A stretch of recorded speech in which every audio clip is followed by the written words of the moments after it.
এটি ফিলিস্তিনের গাজা ভূখণ্ড নয়, এটি ইরানের ভয়াবহ হামলায় ব্যাপক বিধ্বস্ত ইসরায়েলের শহরগুলোর ছবি। এবার গাজায় গণহত্যাকারী ইসরায়েলও দেখল স্মরণকালের ইতিহাসের সবচেয়ে ভয়াবহ রক্তাক্ত হামলা।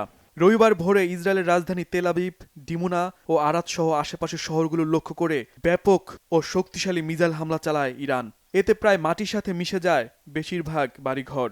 ইসরায়েলের হামলায় গাজা ভূখণ্ডে যে ধ্বংসস্তূপ দেখছে বিশ্ববাসী, এবার দেশটির ডিমোনাতে ইরানের হামলার পর সেই ভয়াল ধ্বংসস্তূপ দেখছে তারা।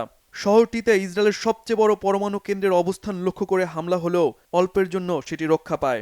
আরাদ ও তেল আবিবেও ধসে পড়েছে অসংখ্য ভবনের দেয়াল, কোথাও কোথাও ধরে যায় ব্যাপক আগুন। এসব হামলায় ইসরায়েল জুড়ে 2 শতাধিক ইসরায়েলি হতাহত হওয়ার দাবি করেছে নেতানিয়াহু প্রশাসন। তবে ইরানের আইআরজিসির দাবি এসব হামলায় 2 শতাধিক ইসরায়েলি নিহত হয়েছে। এটিকে ইরানের নাতানজ পরমাণু স্থাপনায় ইসরায়েলি হামলার প্রতিশোধ হিসেবে দেখছে তারা। হামলার জন্য আরও অত্যাধুনিক মিসাইল প্রস্তুত করছে আইআরজিসি। তেহরানের হামলায় রীতিমতো আতঙ্ক আর উদ্বেগে ভুগছেন ইসরায়েলের প্রধানমন্ত্রী বেনিয়ামিন নেতানিয়াহু।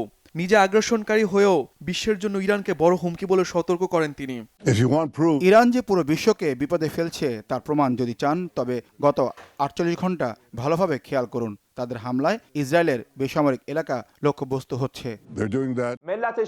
এদিকে ইরানের বিদ্যুৎ কেন্দ্রে হামলা হলে গোটা মধ্যপ্রাচ্যের জ্বালানি ও পানি সরবরাহ কেন্দ্র পুরোপুরি গুঁড়িয়ে দেওয়ার হুঁশিয়ারি দিয়েছে তেহরান। রবিবার ইরানের পার্লামেন্ট স্পিকার মোহাম্মদ বাকের গালিবাফ এই হুঁশিয়ারি দেন। বলেন, পুরো অঞ্চলের গুরুত্বপূর্ণ অবকাঠামো, জ্বালানি ও তেল অবকাঠামোকে বৈধ লক্ষ্যবস্তু হিসেবে বিবেচনা করবে তেহরান এবং সেগুলোর অপূরণীয় ক্ষতি করা হবে। এসব ক্ষতির ফলে জ্বালানি তেলের দাম দীর্ঘ সময়ের জন্য বৃদ্ধি পাবে বলেও সতর্ক করেন তিনি।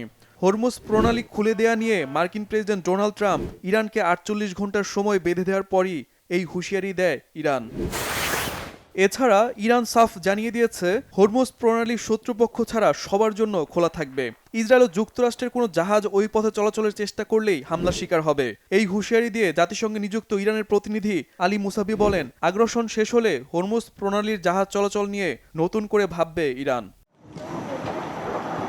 অন্যদিকে উত্তর ইসরায়েল ও দক্ষিণ লেবাননে ইসরায়েলি বাহিনীকে লক্ষ্য করে হামলা চালাচ্ছে ইরান সমর্থিত হিজবুল্লাহ যোদ্ধারা। কয়েক দফায় রকেট হামলার পাশাপাশি স্থল হামলা অব্যাহত রেখেছে তারা।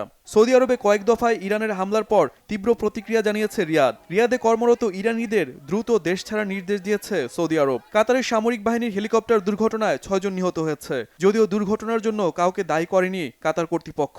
রবিবারও কয়েক দফায় ইরানি মিসাইল প্রতিহত করার দাবি তুলেছে সৌদি আরব, কাতার, কুয়েত, বাহরাইন সহ মধ্যপ্রাচ্যের যুদ্ধ কবলিত দেশগুলো। শহীদ আরাফাত, বাংলাভিশন নিউজ ডেস্ক।